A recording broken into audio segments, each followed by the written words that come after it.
Hey everyone, it's Book of Katherine. So just got into a hotel for a doctor's appointment tomorrow. So I wanted to talk to you a little bit about something that I saw coming into the hotel today. So you guys know I don't watch TV, haven't watched TV in a really long time. So I mostly do research now. I kind of went through all of my TV programs and all the movies I ever wanted to watch. And the reason I don't watch TV is because of the programming that they do, because of the incessant programming that they do. So I was sitting in the hotel lobby and they had up a TV. Remember how I said the TV programming is so negative that's why a lot of people who work in lobbies and stuff like that, they're in a bad mood too because they're around that kind of programming all the time. So anyway, I was sitting there and sometimes I have to wait, like, because I go in with my little walker and then I have to sit and wait until my husband's loaded up all the luggage and all the supplies because I have a lot of pillows and stuff like that that have to go upstairs for me to kind of survive the bed, all these things. So I was watching what was on the screen and I noticed that something had changed. The show Survivor was on. And at least for me, I don't know how long this has been going on, but the messaging was very, very different on Survivor than what I had seen since I had seen Survivor the last time. And it was very sort of clear messaging that was going on. And I wanted to explain to you what the messaging is for. Now, from everything that we know, all the research that's been done, all the documentaries that are out there, and the Hollywood producers have admitted it, and all the articles that have been done out there in the mainstream media. So it's not even like underground media. The mainstream media and the Hollywood producers and executives have fully admitted it. We know that China is spending just egads amount of money in order to change the messaging that goes on in Hollywood. Like, they change the scripts, they change the storylines and everything like that. And one of the things that I mentioned is like G.I. Joe. They said change it from All-American Hero. And when you look at the poster, all of a sudden there's like this big Asian hero it's looming in the background, and all of a sudden, G.I. Joe is not an All-American Hero. In fact, he's just kind of dressed in clothes that look like mud, and it's very, very interesting. And if you look at all the things that have to do with China, you'll never hear about communism in China. You haven't heard about communism for at least 25 years. Like Tiananmen Square is rarely, rarely mentioned. And they all talk about as if that kind of thing is a thing of the past, right? And so you don't hear about the death camps, you don't hear about the concentration camps, you certainly don't hear about the Falun Gong. All of that is gone ever since the World Trade Organization was signed back in 99 and 2000. So a lot has changed because of China and how much it pays our Hollywood media. And so when you wonder why, oh my goodness, like why, for example, I'll give you a really good example. When Roseanne came on, you know how we've been seeing all these ratings and these numbers going really, really low. Forever they've been telling us that these ratings, these super, super low numbers and ratings, they have been telling us that those ratings and those low numbers are because our audiences have been scattered. They've been telling us in Entertainment Weekly and all these places, they've been telling us that's because the audience has been scattered across so many different networks. They say there's so many different networks to choose from that it's just the audiences have been kind of spread across really, really thin, okay?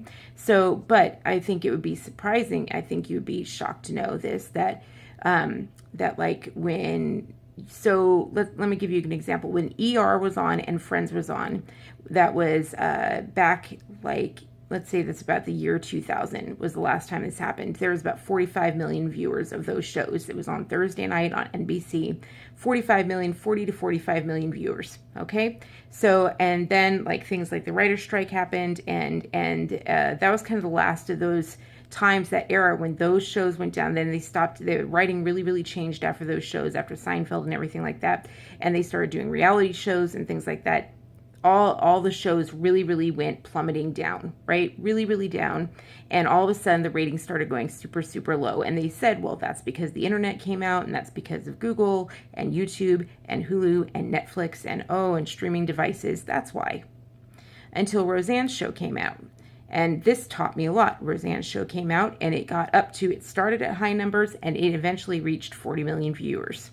And I remember thinking, 40 million viewers? 40 million viewers. 40 million viewers is the same as Friends had. 40 million viewers is in the range of ER. And George Clooney loves to go around saying we had 45 million viewers. That's a good chunk of the public. Now, that means the viewership is still out there. It's just they're not writing it for it. Does that make sense? It's not that the viewers aren't out there. It's that they don't want to watch. Okay, that really tells you how popular Big Bang Theory and things were like that, when it never even came close to those numbers. Now here, I'm really going to blow your mind. I believe the highest that Game of Thrones ever reached was like 13 million. They were like 13 million viewers was like super high. I remember reading, they were like, we got 11 million, and I was like, 11 million viewers? The way I don't like the way that Hollywood talks about it, and maybe it's because I lived in LA or in California when it was going on, but I mean, the way they talked about it, having the Queen visit the set and all these kind of things, they talked about it like it was having 40 million viewers or something like that, like it was this, God's gift on the earth of everybody's watching it. And no, it had like 11 million viewers, and I was like, Big Bang Theory had like double that or something like that. No. No, it's this tiny, tiny audience, but they talked about it as if it was like the massivest, biggest show on earth that everyone knew. And that's not it. It was just they wanted it to be seen that way. They wanted it to be held as the culture's, thing to be looked towards. They were trying to influence other writers and producers to say, this is what you want. We want you to make things for. And if you understand like the Nazi agenda, you can understand why Game of Thrones would be something they'd look for. Do you know what I mean? Like, and you look at it through that lens and that scope of like, the tearing down, the breaking down of society and things like that, the destruction and stuff like that. Oh my gosh, it does an excellent job, because all that is just disintegration. Like, that's all they did was disintegrate society at the edges and in between. And that does, it absolutely does, and tears down and disintegrates in every, you know what I mean? Like, things that were seen as entertainment, you have to remember that these are things that are supposed to be entertaining, right? They're supposed to be entertaining. And instead it's exposing to insane violence. And maybe people haven't seen it, but if you go ahead and watch it and think, I mean, if I explain some of the scenes that happen to you towards women, I think that women, especially feminists today, I don't think they have any concept of the things that were done to women as entertainment in those stories. I don't think they have any concept of what was done to women, as much as, they talk about women, the Me Too movement, all these things. And I'm like, well, what are you pushing, Hollywood, as entertaining, as like, what 14-year-old boys should do to women as entertainment and as praiseworthy for a king, So, so when we talk about what I saw down there as don't get me wrong, like the opening sequence, if there was stuff that was praiseworthy, like I believe that their opening sequence, like was one of the most genius things I've ever seen. The music and the opening and things like that. That's the thing, is that they use praiseworthy things and then they mix it in with other messaging things. And that's what I want to talk about with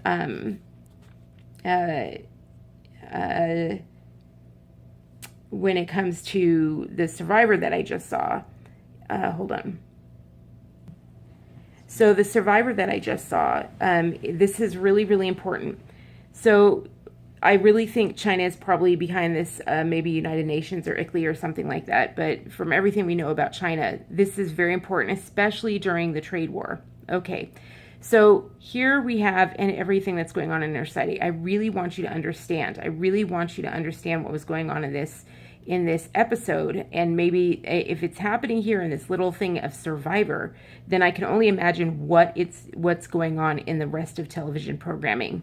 And so, and especially as a writer, and especially as all of my knowledge of psychology, this is very, very important. Okay, so what was happening is it was this scene in Survivor of where they were building something. And it was the entire team was getting together and they were building something incredible. Now on Survivor, man, there's a lot of cutthroat moments, right? On Survivor, it can be very, very cutthroat, but not in this scene. In this scene, they were actually doing a really good job, which is not easy to do in Survivor. They don't give you a lot. Survivor is excellent because it not a lot of people are able to survive nowadays. That's exactly what, the American civilization, we had to toss people out. Humans are able to do incredible things with very little bit, and we forget about that today. We forget how very little, some of my friends and colleagues, like they were talking about, said there was a hiker that got lost up in the wilderness, and they found a cabin, and they just did not know what to do with that. And I was like, they found shelter. And I was like, there was a logger that lived up in that cabin and survived in that cabin just fine. And that cabin used to be a luxury at one point in time. But this person was just completely gone, like scared of the cabin, scared of whatever, and just, it was a disaster. It was an absolute disaster. And we have forgotten how much we are capable to do as men. And so Survivor can be a sign of what you can do. But when you have a team, it's easy to get lost in that and the drama and everything like that. And they really like to pull out the drama. Well, what could have happened, I would like you guys to start thinking of it this way. I want you to start watching scenes and start thinking, like, what could the producers and executive producers, when you watch this scene, what could they have highlighted? And what did they choose to highlight instead? Because in this scene, 9 out of the 10 people in this scene were being successful, working together as a team, building a massive ditch, something that was really, really hard to do, not easy to do, and being extremely successful at it. And one person was being a lazy, sitting on the side, being mopey, being pissy, and just pouting on the side and not lifting a finger. And what did they do? They moaned and complained and was like, I'm just not being heard. I'm just not being heard. And now what did they do? What did the executive producers choose to do? They could have had music that was upbeat and exciting and showing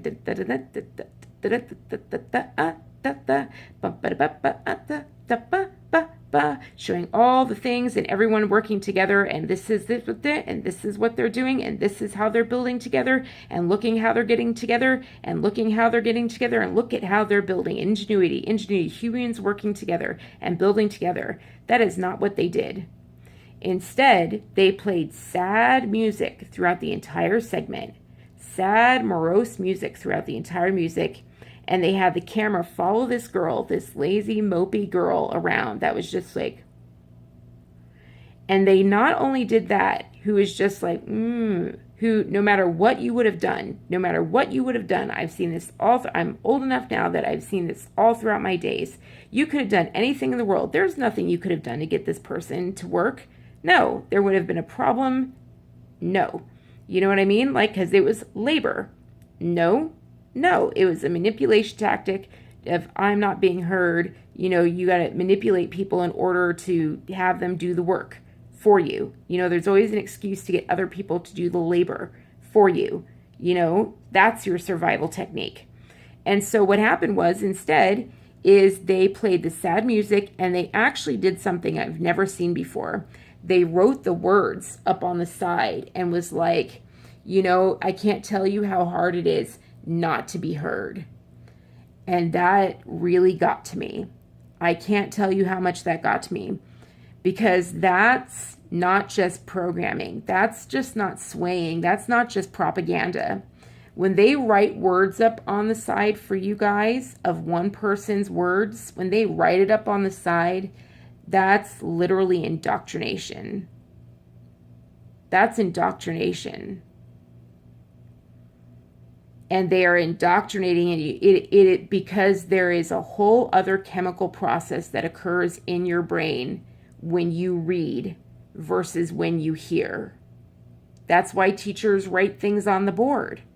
They are teaching you. They are teaching you to learn her words so that when you see the Democrats write it, or the leftists or the communists write it, that you will vote for it or go for it. Now, why would they want you to do that? Like, why would they be pushing you towards that? I will tell you exactly why that is. Because in our society right now, like, we're in the middle of a trade war. We're in the middle of this horrible trade war, and we have been talking about this. We've been talking about the fact that, everything the United Nations have done. The United Nations is made up of most countries who their cultures are, they want to harm us. They want to kill us. Why is that? Because their cultures have very much cultures of other than. Like, if you are not like us, we will hurt you, right? In communist China, if you are a Christian, if you are a Buddhist, If you are Falun Gong or anything like that, if you are not 100% communist and you have no sort of faith, you have to have no faith but the state, right? And you have to be blindly following the state. If you are not 100% communist, state-driven, worshiping President Xi, then you are up for the slaughter. You have to be a drone. They want drones. They don't want humans. All right? In India, there's a caste system. You have to be in a certain caste system. And you cannot get to a certain job that you want unless you're in that caste system, right? Like our Western values of everybody can be who they want to be, work in whatever job they want to work, and our humanitarian values of everyone's equally valuable and we love all the differences in people, that makes us very much hated by the rest of the world. Dictatorships hate that because that valuing of every person as a citizen or whatever makes us wealthy, you know, and they hate that. They hate that because it makes people want to leave their country and come to ours. And they just want to destroy that. They want to absolutely destroy that. And so there's a lot of ways they do that. There's a lot of ways that they have been aiming at doing that. And one of the ways they are aiming at doing that is telling you that, by the way, when you look at a whole group of people who are being really, really productive, don't praise the productive people. Praise the one who is the least productive of all. That's the one you should focus your attention on. Let me give you a really big way that plays out. Let me give you proof that that is not the first time they have messaged that to you. When people work their butts off on YouTube, on BitChute, all across the genre, and you consume their product, are you more likely to pull the trigger on the donate button for them? Or are you more likely to pull the trigger on the donate button for someone who sells you a sad story on a GoFundMe page? And it doesn't matter the fact that they could be lying about their name. They could be lying about their story. You've never met them. You've never seen them. You haven't seen any of their work. You haven't seen any of the proof. It's just a sad story. But boom, you pull that trigger and you give away your money, your wealth for free. You hand it off. But if you see someone else working their butt off, there's just that thing in you that's like, that just doesn't like hard work. That's just kind of like, well, you know, if you're giving away for free, then you kind of deserve it. Let me give you why the left communist and the Democratic Party wants you doing this. Let me give you some real numbers here. We have the same number of people in America working a full-time job that are living on government assistance. When you watch Tommy Sotomayor's channel, have you ever noticed that they're walking around? I'm looking at these communities going, they're driving nicer cars than us. I've never understood this, why they're walking around with Louis Vuitton bags and Louis Vuitton wallets. You know, whereas the communities that I've driven around all of America with and stuff, the communities where people are working their butts off, they don't have any of that. But here's the thing. When you don't work for your money, and you just get a government assistance check or you get a Social Security disability check, which, by the way, is the reason that you pay such high taxes, higher taxes than we have ever paid in the history of this nation, because the same number of people, 116 million people are working full time and 114 million people are getting full federal assistance. That's 50-50. So this many people's taxes and Social Security payments have to pay for this many people living off the government, whether their, stories are real or not, because they don't turn off any Social Security. They don't turn down any kind. They will not turn you down if you apply for government assistance. You can't get turned down. It is amazing to me that they go on and they ask for a GoFundMe page all the time. Everyone receiving government assistance, they will go GoFundMe pages saying, will you please give me government assistance because I have a daughter that has this, disease. They're not telling you, by the way, I also get a $4,000 check because she has this disease from the government. that's why your Social Security payment on your paycheck already is bigger than the taxes you're paying. And the Democrats know that you can feel that. They know it. They know that you can feel that something's wrong. They know that your wallets are already tied short. So what do? They go into Hollywood and they say, don't you feel sorry for this person who isn't working?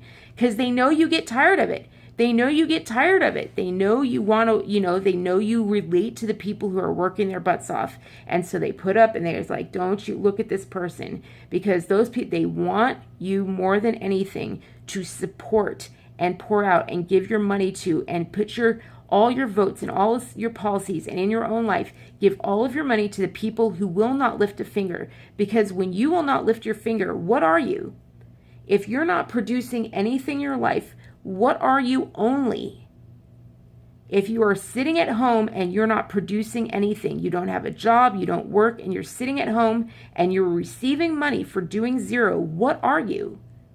You are a consumer. You are a consumer. You are the 1%'s best friend. And you consume and consume. Buy. That's all you do. Because people who work for their money, they don't buy so easily, do they? The money doesn't go right through it because they work freaking hard for that money. So they hold on to it a little bit differently, don't they? Haven't you noticed? Haven't you noticed how different the spending habits are? How different the spending habits are from people who get a government assistance check to those from the people who actually work for their money. How different is it? The people who work for their money, they get a car, they get a house, they get married, they have children. The people who don't, what are their spending habits like? Through their fingers, no saving accounts, no life insurance. Just right through their fingers. And who does it go to when that happens? That just goes right into Verizon's hands because they get all the minutes. It goes right into AT&T's hands. It goes right into Walmart's hands. It goes right into Amazon's hands. It goes right into all the 1%'s hands. And they just love it. And China gets richer and richer and richer. You know, honestly, we watched that one movie. Hold on. Anyway, it's just interesting because it doesn't seem to matter. Like there are some of the things that are spent the most money on, you know, like it's just interesting. It's just a fascinating thing if you look to who owns the companies where they spend the most money, you know, and just massively expensive items, you know, they're dropping like $2,000 an item, you know, with government assistant checks. And I'm just saying, like, that economy has to be kept up. We watched that one in one of our, like, the Flaw or something. They said we sell we sell all these credit cards and stuff to the lower credit people and lower income people and government assistance people because they spend the most. They have the worst spending habits of all, you know? And so they want you to just, and China just loves it because they don't want America to be a country that produces. So when you see a television show up there and they do not say yay and happy music for the people who are getting together, having unity and building something, never ever, goodness gracious, God forbid, they celebrate people who build. No, you will start noticing that the people who are the most celebrated by Hollywood are the people who refuse to lift a finger, the people who have the worst attitudes, the people who are the most abusive, the people who abuse alcohol the most, the people who abuse their children the most. Those are like the trifecta or the fivefecta or the quadruple. Those are the heroes of Hollywood are the people who are the worst to humanity. You know, America's supposed to be the place of human rights. Well, look at Hollywood and see who are the true heroes. You know, they don't even do superhero movies anymore. Now for kids, they do you can't talk to a kid anymore. If you see a kid who talks about, they say the superheroes are the bad guy. And they say the evil mastermind is the good guy because he has a sad story. Right? And so you give all your wealth to the guy with the sad story. Well, I hate to break it to you, but every bad guy has a sad story. You know why? Because that's what every con man does. Every con man on this planet has a sad story. Every person, not how many people who don't want to lift a finger will give you like, I just don't want to lift a finger. But even then, they're like, I don't want to lift a finger. And they've got training out there for that to say, oh, well, there must be a sad story. Where is the praise for people who are willing to work? And at some point, we as a culture have got to actually choose to praise the people who actually try to work. Like who actually try to strengthen. Because I am telling you right now, that's what China does. Like they want to be the world power. And they put all of their praise behind people who work. They put all their praise behind that. And so does North Korea. So do all the dictatorships. If anyone does well or anyone does accolades, oh my goodness, they lift them up. They don't lift up the people who are just like, no way, no how. Only our culture, only our Hollywood does that. And and they are paid by China. Why do you think that is? We need to be smarter. So when they write things like that up on the wall and it changes your brain, you got to turn that crap off. It's so dangerous right now. It's so dangerous. It's so dangerous. That's why communes are so great. Communes are so great. You know, if they want to be leftist, be like, go ahead and be a leftist. If you want to be a community and be communal, go here, drop them off. Say you want to live in the house for free. Here, drop them off in a commune. Be like, be here 6 weeks and you can live in the house for free all you want. You don't want to live in the house for free? You know, if you want to live here, give them 3 days. Give them 3 days and be like, go get a job. Get me a job on your own. Go get a job. If you have a job and you can pay rent, you can live here. If you don't want to pay rent, survive the commune for 6 weeks so you can live here 6 weeks then you can live here rent free. They never come back. They end up loving it because people love work. We are made to live. We are made to work. We are made to eat. And that is what we're made to do. And they are just training us. They're just undoing us. That's what evil does, is it dissolves. And I want you to notice how much BuzzFeed and all these things dissolve. They're like, here are the top 10 worst movies. Here's the top 10 times this guy messed up. Here's the top 10 fails. Here's the top 10 this. It's always taking society apart. Try and find me the top 10 times this was good. Try and type the top 10 things this were good. The top 10 best. The top 10 did. Name me a movie critic who will actually praise something. Every time they get on with a celebrity and try to do a movie, they never say, I love this part. And no, they always say how they would have changed things or how they would have done it differently. That's all they do today is dissolve and take apart. And funnily enough, that's exactly what Hitler did. That was what the regime did. You read J.E. Du Bois, and he says that's what they systematically did, is they systematically broke down the fabric of society. They just broke it down step by step by step. And that's what they are doing to us. And you can't allow that to happen. You have to turn it off. And you have to try and focus your brain and try and focus your money. And you have to vote out people, and you have to be okay with turning off government assistance. You know, or saying, yes, you have to work. You have a work requirement or something like that. There's some work requirements going in.